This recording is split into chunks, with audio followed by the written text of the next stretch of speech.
아무도 예상하지 못한 조합이 첫 경기부터 등장할 가능성이 커졌습니다. 시즌 1에 에이스 송아와 김오나가 중심을 지키는 가운데 트라이아웃에서 가장 강렬한 인상을 남긴 박민서와 소프트볼 출신 최혜빈이 곧바로 핵심 포지션 경쟁에 뛰어들었습니다.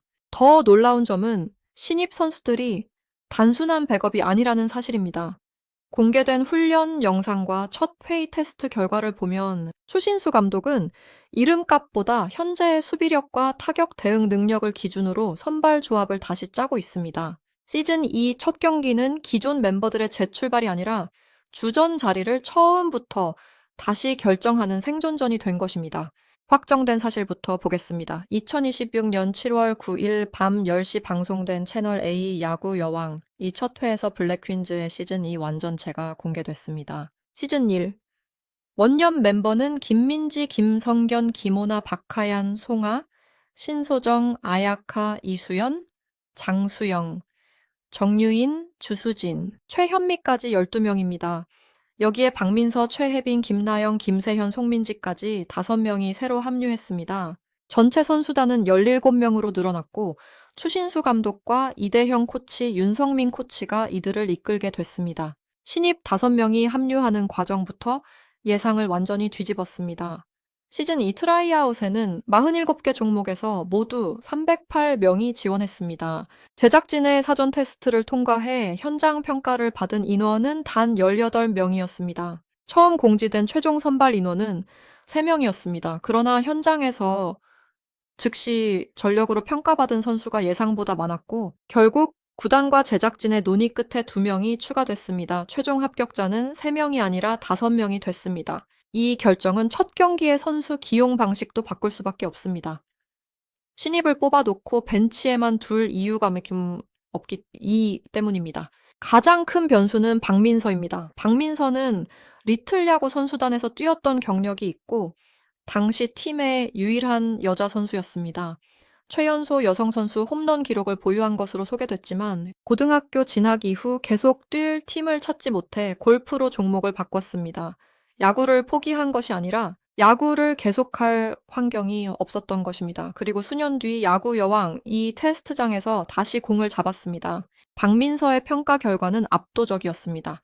내야와 외야 수비에서 모두 강한 송구를 보여줬고 외야에서는 중계 없이 베이스까지 공을 보내는 노바운드 송구로 코칭 스태프를 놀라게 했습니다. 타격 테스트에서는 전직 프로 투수 윤성민이 직접 던진 공을 첫 스윙부터 정확하게 맞췄습니다.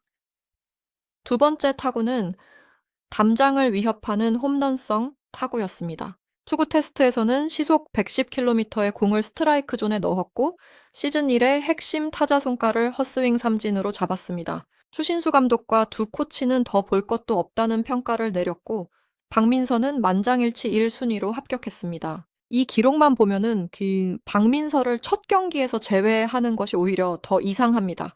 박민서는 투수, 내야수, 외야수 중심 타자 후보까지 여러 역할을 맡을 수 있습니다.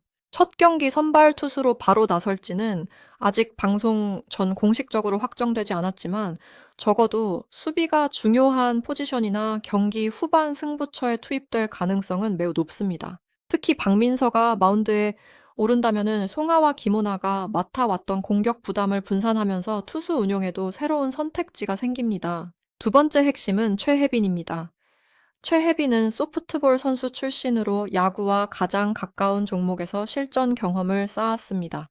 테스트에서는 안정적인 포수 수비와 타격 능력을 동시에 보여줬고 특정 포지션에만 묶이지 않는 즉시 전력감이라는 평가를 받았습니다. 블랙퀸즈는 시즌 1에서 투수의 흔들림 만큼 포수의 경기 운영과 수비 집중력이 중요하다는 사실을 여러 차례 경험했습니다. 기존 안방마님 신소정이 투수의 멘탈을 잡고 경기 흐름을 읽는 역할을 해왔다면 최혜빈의 합류는 포수 포지션에도 경쟁 체제가 시작됐다는 뜻입니다. 최혜빈이 포수로 선발 출전하면 신소정을 다른 수비 위치나 대타 카드로 활용할 수 있습니다. 반대로 신소정이 선발 마스크를 쓰고 최혜빈이 내야에 배치될 수도 있습니다. 중요한 것은 두 선수 중 한 명을 버리는 구도가 아니라 경기 상황에 따라 포수를 바꾸고 수비 전체를 재배치할 수 있게 됐다는 점입니다. 시즌 1의 블랙 퀸즈는 선수가 부족해 한 명의 컨디션이 떨어져도 대체하기 어려웠습니다.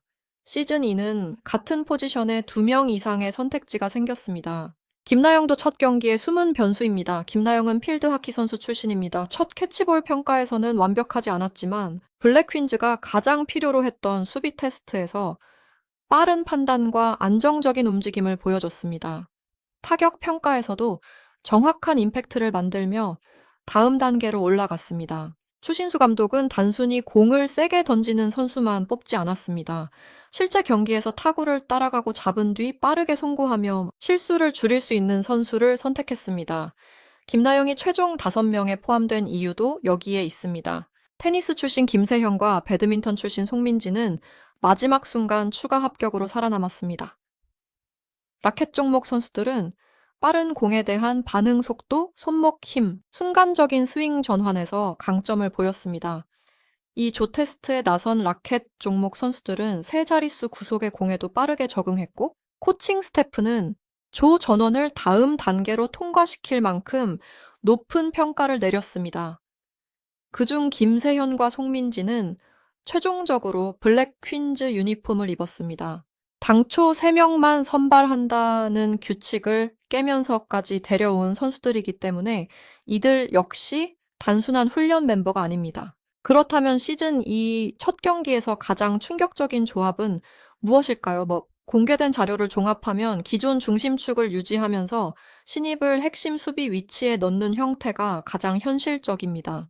송가는 시즌 1부터 타선의 중심이었고 김오나는 투타 양면에서 강한 존재감을 보여줬습니다. 장수영은 투수로 성장했고 아야카는 타격과 수비에서 꾸준히 발전했습니다. 박하얀, 정유인, 주수진은 비시즌 훈련에서 새로운 포지션을 시험받았습니다. 실제 공식 훈련 영상에서는 박하얀이 유격수, 정유인이 우익수로 나서는 파격적인 배치가 공개됐습니다. 이는 추신수 감독이 기존 포지션을 고정하지 않고 있다는 명확한 신호입니다. 여기에 박민서가 내야 또는 투수로 들어오고 최혜빈이 포수나 내야를 맡으며 김나영과 김세현, 송민지가 외야와 대타 자리를 놓고 경쟁한다면 시즌 1과 전혀 다른 팀이 됩니다. 시즌 1의 이름을 그대로 유지하지만 수비 위치와 타수는 완전히 달라질 수 있습니다. 팬들이 예상한 조합은 송하, 김오나, 장수영 중심의 익숙한 배치였습니다. 그러나 시즌2의 실제 방향은 익숙함보다 효율입니다. 잘하는 선수가 먼저 나가고 부족한 자리는 신입이 곧바로 차지하는 구조입니다. 이 변화가 필요한 이유는 성적 때문입니다. 블랙 퀸즈는 시즌2를 4승 4패로 마쳤습니다. 승률은 정확히 5할이었습니다. 시즌2에서 제작진이 제시한 목표는 승률 6할입니다. 이 목표를 달성하지 못하면 팀 해체라는 조건까지 걸렸습니다. 단순히 그 한두 경기를 재미있게 치르는 것이 아니라 전체 일정에서 패배보다 승리를 더 많이 쌓아야 합니다. 10경기를 치른다면 최소 6승이 필요하고 5경기라면 3승 이상이 필요합니다.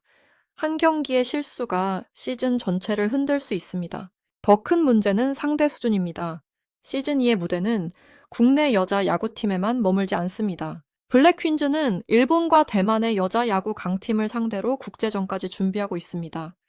일본과 대만은 선수층과 기본기 경기 경험에서 강점을 가진 팀으로 소개됐습니다. 국내 경기에서 수비 실책과 주루 판단 실수를 반복한다면 국제전에서는 더 큰 점수 차로 이어질 수 있습니다. 추신수 감독이 첫 경기부터 안전한 조합 대신 경쟁력이 높은 조합을 선택해야 하는 이유입니다. 첫 경기의 진짜 관전 포인트는 누가 선발 명단에 포함되느냐만이 아닙니다. 기존 멤버가 어떤 위치로 이동하고 신입이 어느 순간 투입되며 한 번의 실수 뒤에 교체가 얼마나 빠르게 이뤄지는지가 중요합니다. 박민서가 선발로 나선다면 추신수 감독은 이름보다 실력을 선택했다는 뜻입니다. 최혜빈이 포수를 맡는다면 안방 경쟁이 시작됐다는 의미입니다. 김세현이나 송민지가 상위 타순에 배치된다면 라켓 종목의 반응 속도를 공격적으로 활용하겠다는 선택입니다. 반대로 신입 5명이 모두 선발로 나설 가능성은 높지 않습니다. 야구는 개인 능력만으로 이기는 종목이 아니기 때문입니다.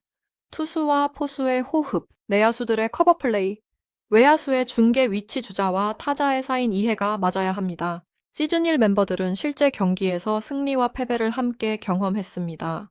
신입 선수들은 신체 능력이 뛰어나지만 블랙퀸즈의 팀 전술을 완전히 익히는 데 시간이 필요합니다. 따라서 첫 경기에서는 기존 멤버가 중심을 잡고 신입 2명 또는 3명이 선발과 교체 카드로 들어가는 혼합형 라인업이 가장 설득력 있습니다. 추신수 감독은 시즌 2 개막전까지 남은 시간이 단 2주라고 선수들에게 밝혔습니다. 308명 중 18명, 다시 18명 중 5명을 뽑은 뒤 그 5명을 기존 12명과 단기간에 묶어야 했습니다. 시간이 부족한 만큼 첫 경기 라인업은 완성형이 아니라 실전 테스트의 성격도 가질 수 있습니다. 한 선수가 2개 이상의 포지션을 소화하고 경기 중 수비 위치가 바뀌며 투수 교체에 따라 타순까지 흔들릴 가능성이 큽니다. 결국 이번 첫 경기에서 가장 무서운 장면은 박민서의 시속 110km 공 하나가 아닙니다. 기존 에이스 송가를 삼진으로 잡은 신입이 같은 유니폼을 입고 이제는 송가와 함께 상대팀을 공격한다는 사실입니다. 윤성민의 공을 홈런성 타구로 받아친 선수가 김오나와 같은 타선에 들어갈 수 있다는 사실입니다. 소프트볼 출신 최혜빈이 신소정과 포수 자리를 경쟁하고 필드하키와 테니스, 배드민턴 출신 선수들이 기존 외야진의 자리를 위협한다는 사실입니다. 2026년 7월 12일 밤 10시 방송되는 야구 여왕 2회에서 시즌 2 개막전이 공개됩니다. 아직 공식 선발 타순 전체가 방송 전에 확정 발표된 것은 아닙니다. 그러나 완전체 명단과 훈련 배치, 트라이아웃 결과만으로도 방향은 분명합니다. 시즌 1의 공로는 더 이상 주전 자리를 보장하지 않습니다. 4승 4파의 팀은 사라졌고 승률 6하를 넘지 못하면 해체되는 새로운 블랙퀸즈가 시작됐습니다.